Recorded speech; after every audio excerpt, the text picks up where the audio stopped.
Bangla medium ধারাবাহিকের নতুন পর্বে দেখা যায় যে দিগন্ত ব্যানার্জি সে সবার সামনে জানিয়ে দিল তাদের দলিলটা পাওয়া যায়নি। ভূমি অফিস থেকে শুরু করে কোনো অফিসে আমাদের দলিল নেই, সব জায়গায় অনিল মণ্ডলের নামে রয়েছে।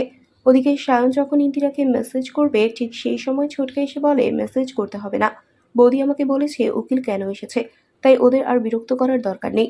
এদিকে পুলিশের সামনে অনিল বলে, দিগন্তবাবু আপনি কিন্তু নিজেই জমিটা আমার বাবার নামে লিখে দিয়েছিলেন।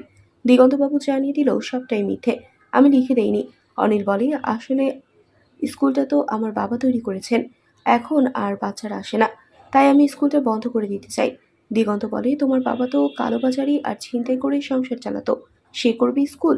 অনিল বলে, আমাকে অপমান করবেন না, পারলে ইন্দিরা দিদিমণিকে দেখাক এই স্কুলের মেয়েরা তার কিভাবে থাকবে। আগে দিদিমণির পক্ষের মেয়েরা যদি আমার দলের মেয়েদেরকে লাঠি খেলা কাবাডি খেলায় জিতে যায়, তাহলে আমি জমি সব ফিরিয়ে দিব। আর যদি দিদিমণি হেরে যায়, তাহলে সবটাই আমার। ইন্দিরা তাতেই রাজি। ওদিকে আরশিয়ার বাবা লোকজন নিয়ে স্কুলে চলে এসেছে আরশিয়াকে নিয়ে যেতে। এদিকে ইন্দিরা চ্যালেঞ্জটা নিলে সবাই অবাক হয়ে যায়। বাড়িতে ফিরে সবাই ইন্দিরাকে বলে সবকিছু কোর্টের মাধ্যমে হবে। মামা বলে, অনিল মণ্ডলের বিপক্ষে গ্রামের লোকজন কিন্তু খেলবে না, তাই সিদ্ধান্ত পরিবর্তন করে কোর্টের মাধ্যমেই কাজ করতে হবে। ইন্দিরা বলে, আমি কিন্তু বুঝে শুনেই কাজটা করেছি। তারপরেও সবাই মিলে ইন্দিরাকে বলে খেলাটা বাতিল করে দাও। ইন্দিরা বলে, না, খেলাটা হবে। আমি আজকের সন্ধ্যের মধ্যেই টিম গঠন করে তা প্রমাণ করে দিব। তাহলে কি শেষ পর্যন্ত ইন্দিরা জিততে পারবে?